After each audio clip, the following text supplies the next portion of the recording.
This is Randy Lawson, and you're listening to the 3 Count Podcast. I knew that she raised one icon. All of your hate won't change none. Who you think you are? Welcome everybody to another great edition of the 3 Count Podcast presents Now Entering the Ring. I'm your host, Clifford Red Dog Miller, as always, leading the charge in this fearsome battle called, life or just podcasting is what it is. But let's go down the roster. Introducing first, she stands all of 4'8". She is lean, mean. She's a fighting machine. She has her own wrestling journal because you know what? She likes taking advice too. Give it up for the youngest person on this podcast, Keiki. Hello. I don't know what to say. That's her catchphrase. Next up, so he is my longest friend. He is a veteran as well. We have been overseas and we've had blood, sweat, and tears. We have had all sorts of other fun in our lives. Give it up for the man himself, Lou the Franchise. Thank you for having me here today. Yeah, thank you for joining us. And this is the 3 Count Podcast presents Now Entering the Ring, which means one thing. We have a special guest for you.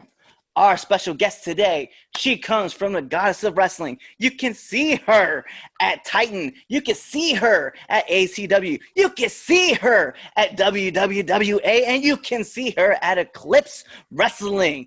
This is the beast herself. I've seen her do all of her deadlifts. This is Adena Steele. Hey guys, thanks for having me. I have to say, so you put up a picture on your Facebook page, right? And it was like, caption this, right? And it was like your face, you were just sitting on your butt and you're like, oh, right, yeah. And then someone commented, the face you make when you don't bend you don't keep your back straight and you can't get that PR. And yes. That was me. Oh, nice. Yeah, I love that. Like when you have a funny picture like that and you just have people write captions, it's so entertaining to me. People say some funny stuff and people say a lot about food. So I guess they know my downfall. It's like when they run out of donuts or, the waiter's coming but you think they're coming to your table and they walk by you and I'm like. Right. Yeah, I get it. I love I'm like quite proven. know. I guess I eat. What people don't know is we have a badass on the show tonight. Yes, we do. That's She's me. There she is. So here's how it works, right, Adena? I have a set of questions. Keiki has a set of questions. Lou has a set of questions. We're just here. We're just really just kicking it with you. And then we have the world famous 10 count questions. Ooh. So my first question for you is, who is Adena Steele? Adena Steele. Well, Adena Steele is the violent vixen. She's definitely more determined, resilient, focused than many of the other women or just wrestlers in general. I'm here to prove a point, and I want everyone to see like what women's wrestling is capable of. And I feel like coming into it at the time I did, it's just opportune to be able to participate in like these goddess shows, like focusing on all women and maybe intergender matches, and just show like no matter who I'm against, their gender, their size, I'm going to bring everything I have and, not back down, not be scared, just like stand up and go at it. That's a great answer. I love that. I'm going to let Keiki ask her questions. I'll have Lou, and then I'll wrap up my rest of my questions, and then we'll get into the 10 count. So, Keiki, the floor is yours. How did you come up with your character? It started as one thing, and then I guess you could say morphed, and, it's probably still going to keep morphing as time went on. My name itself was just kind of like a compilation of scatterbrainness, and my trainer had something similar in mind that started with Adena, but it just didn't sound right, and I was trying to think like what would be a cool follow-up to that, and I was looking, I always had like a fascination with the moon for some reason. So I was actually looking up names of moons from different planets. And I found a couple that were like, oh my God, that kind of sounds cool. And one I really liked was Titania, but it just, there's something about it. And like, that just brought me to steel, like titanium, metal, steel. And when I said it, I'm like, oh, it kind of like had a ring to it. And I ran it by some people. So everyone kind of was like, yeah, like go for it. And so the name just kind of weirdly morphed from all of those things. And character wise, I feel like it almost started as, you know, the look, like just the pleather, shiny gear, and my hair was blonder, now it's a little bluer, but like the bright, like I wanted to be, I'm usually a face, but I wanted it to be like bold, unique, different. And it's sort of, as time went on, I kind of took a bit of like a superhero-y vibe to it.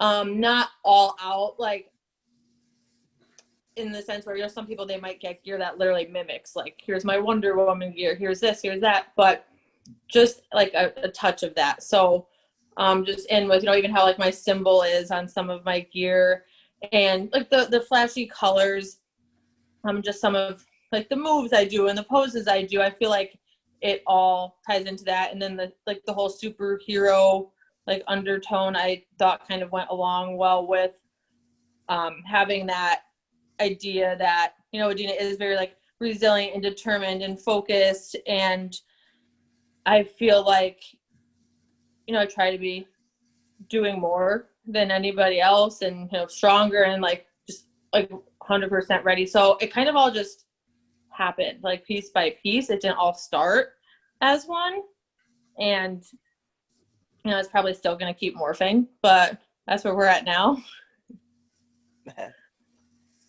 What's your favorite cartoon? Oh boy, my favorite cartoon. I mean, I'd have to go with SpongeBob, probably. Just from like growing up, that was like the classic. I could watch it when I was older and when I was younger. I don't watch much TV anymore, but it's a tried and true one. What's your favorite activity?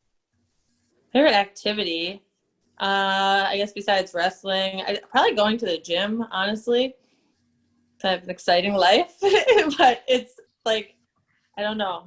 I was even into the gym before, you know, I even started wrestling training, and it's kind of like my therapy, like my outlet to de-stress and like clear my head. And it's like self-care in a way, you know, even if it's a day where I'm tired or, you know, whatever it may be, and I go and you push through it. Like, I feel like it's almost like character building in a way, because you realize, oh wow, I maybe didn't have that much faith in myself, and I did this and it felt great, or I did more than I thought I was capable of.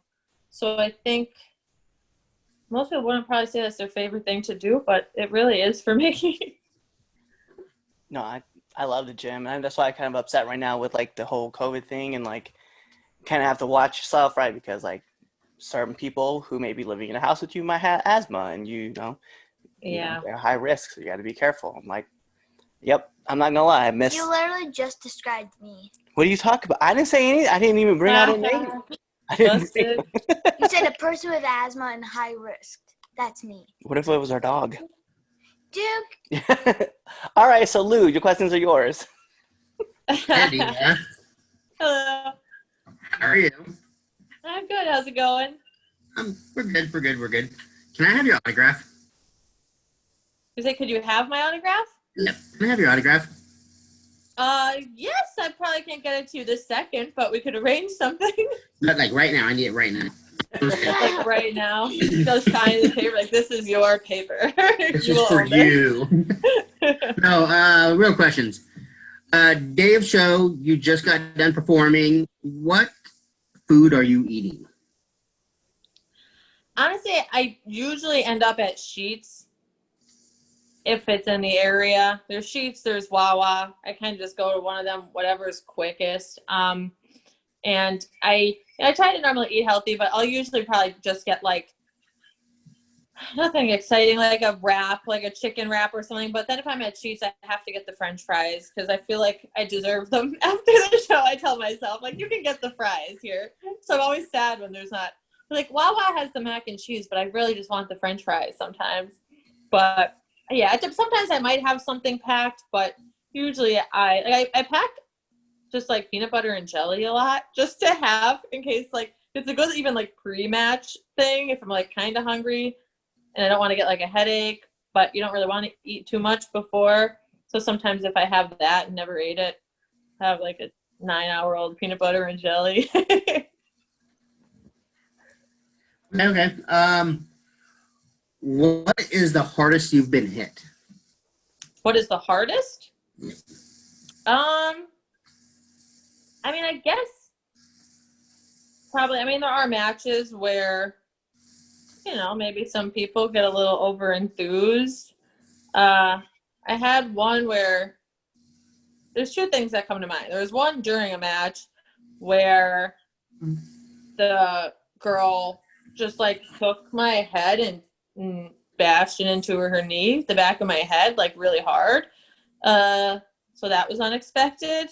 And I don't think she even meant to do it. I think she was in the heat of the moment or something.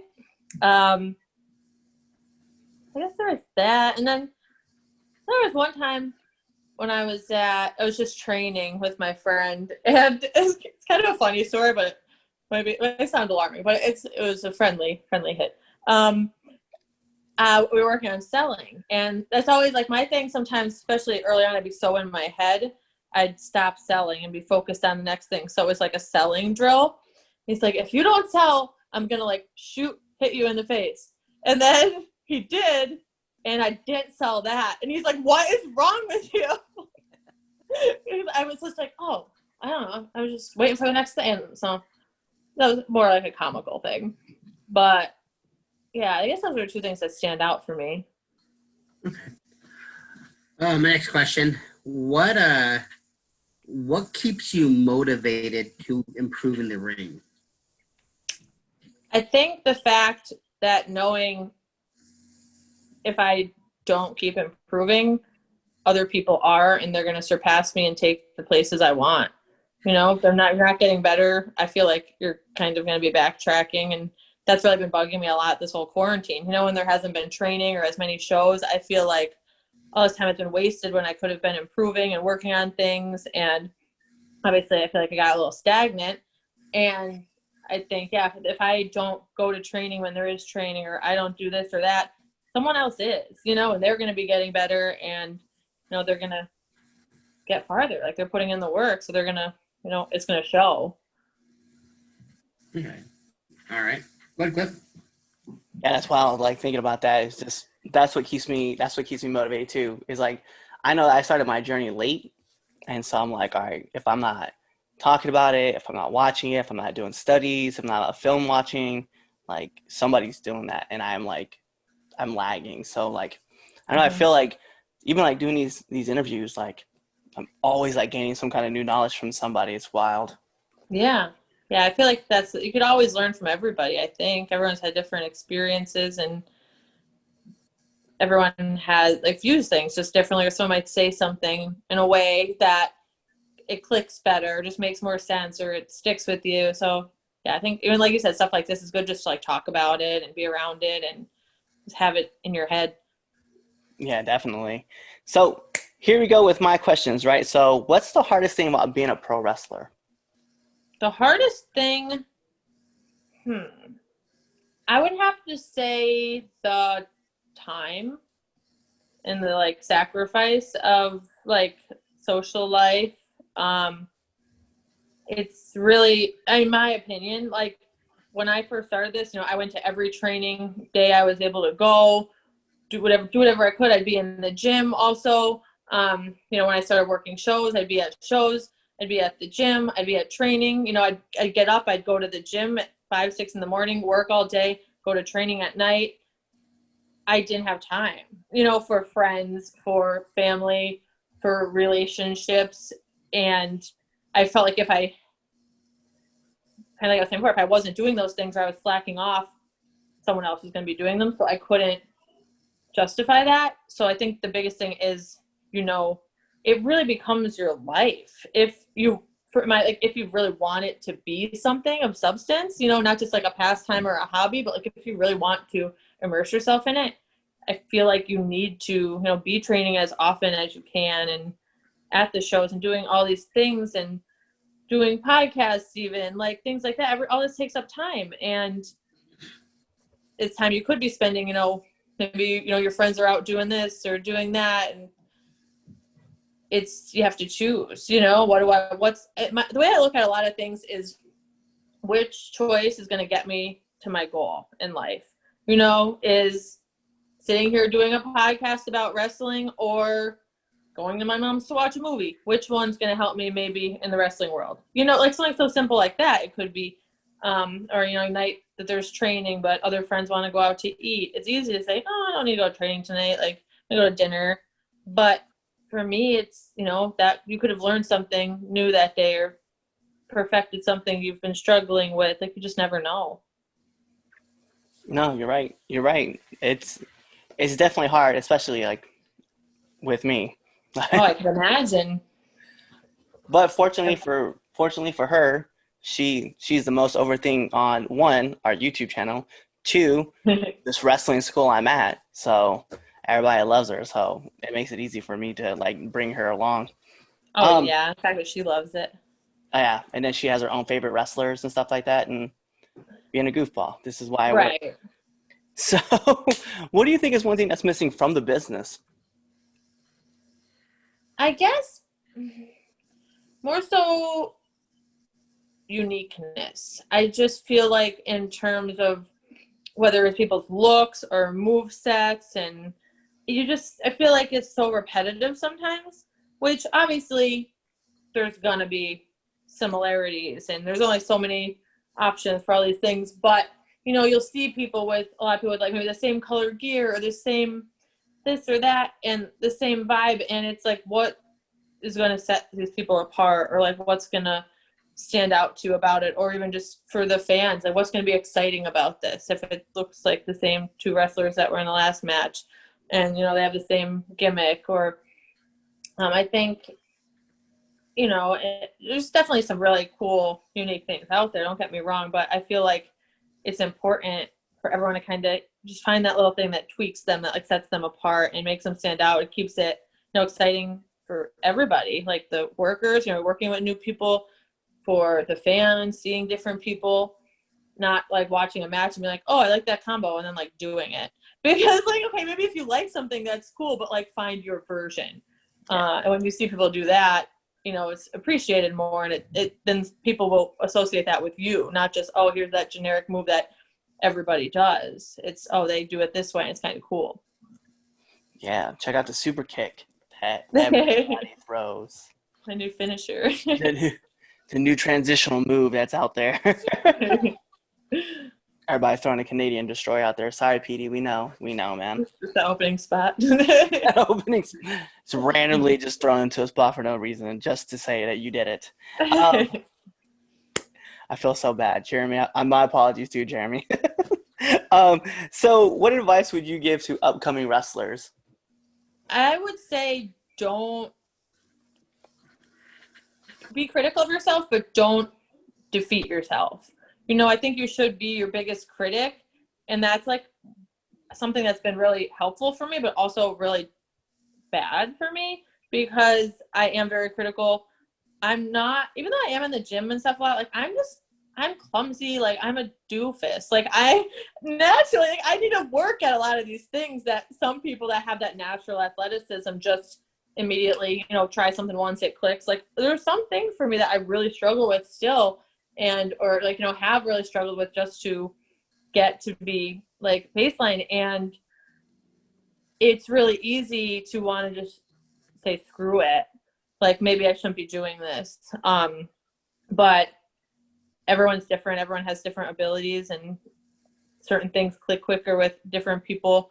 And I think it's, you know, be critical of yourself. Don't get complacent. Don't think, okay, I got this. Like, I don't need to train anymore.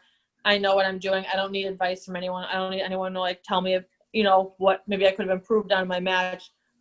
be critical in that sense where, okay, you could still be proud. Like, I had a great match, or I love this new move that I'm doing, or this sequence, but you still could say, but is there a way I could be better? And I think that is a good attitude to have, because, it happens a lot where, you get out there and you're busy, and it's like you kind of forget the basics, and there's always more to learn and things that could be perfected. And why not try to be like the best version you could be? It's not taking that advice as people trying to tear you down, because most of the time people really are genuinely just trying to help you. So don't be a jerk when someone's like, oh, hey, like maybe this part was a little weird. Don't roll your eyes. Like, okay, yeah, I appreciate that, whether you agree or not, whatever. Just think about it. Watch the match, have that in mind. I think that way you'll always be improving on something, or mindful of what you need to improve on. Yeah, no, that's great advice. That's I'm definitely writing down in my book. No. Don't- Oh. I'm not writing it down right now, but all right, I guess you're not on the Don't podcast forget. or anything. I Guess you could am. Oh, okay. Then I guess, it is what it is. Anyway, so that's all the questions I have. That's all the questions for Lou, obviously, Keiki. And now it's time for the 10 count questions. I'm gonna have a panic attack. This is a lot. Yep. All right, so this is how it works, right? We're going to ask you 10 questions. 10 questions. Questions. What the hell? Questions. Rapid fire. First thought that comes to your mind, right? It's not that hard, except we're going to put on an imaginary timer. Bing. Bing. There it goes. And your first question. Raw or SmackDown? SmackDown. Favorite movie? Favorite movie? I don't have one. I'll say Harry Potter. Harry Potter. All the Harry Potters, so. I can't just pick one. Trish or Lita? Lita. Favorite podcast? This one. The 3 Count podcast. Hey! What? That's What an kind A. of question is that? This one. That's what she said. No, I said it was Friday night, what are you doing? I'm at the gym. I was going to say, And we then know what I'm you're doing. walking my dogs. Where do we find you at 6 p.m. on a Friday? Favorite TV show? I don't watch TV either. I really just maybe watch wrestling, or if I have like TV on, I watch Impractical Jokers a lot, because it's like mindless and it cracks me They're up. hilarious. That's a great It show. really is. I'll be like cackling alone in my living room. I'm like, wow, I need to be committed soon. So, what's your PR in deadlift? 315. Damn. I just got that last week. That's more than I Cliff. was pretty excited. First of all, don't be disrespectful. Okay. I got up 305. So, Yes. DX or NWO? Oh, I'll have to go with NWO. Okay. That was a hard one, though. Nominate one person that you want to see on this podcast. On this podcast.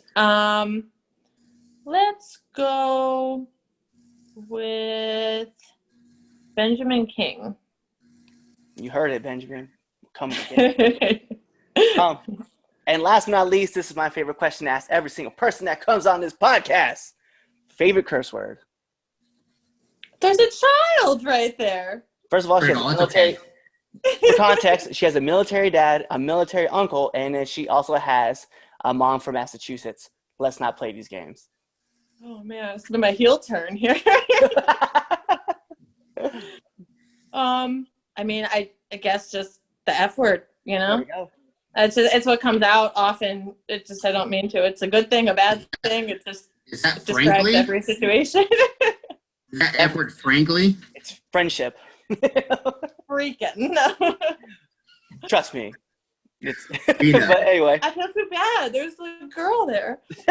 Morally conflicted right now. don't worry. Anyway, so that's it for 10 count questions. Thank you for answering all of them. But more importantly, let our listeners and our viewers know where they can find you. Well, I have Instagram. That's at Adena Steele, ADENA STEELE. Twitter is _Adena Steele, because somebody, I guess, got that before I did. And same thing on Facebook, Adena Steele. I have my page and my like page.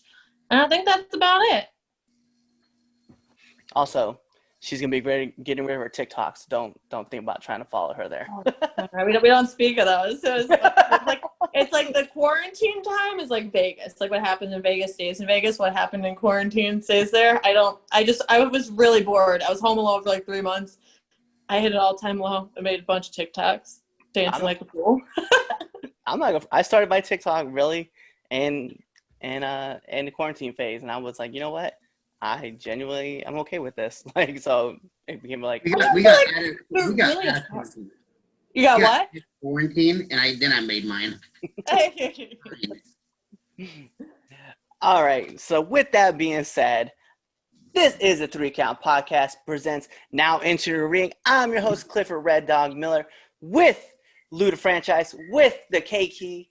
This is Now Entering with Adena Steele. So tune into the next episode and be there or Be somewhere else.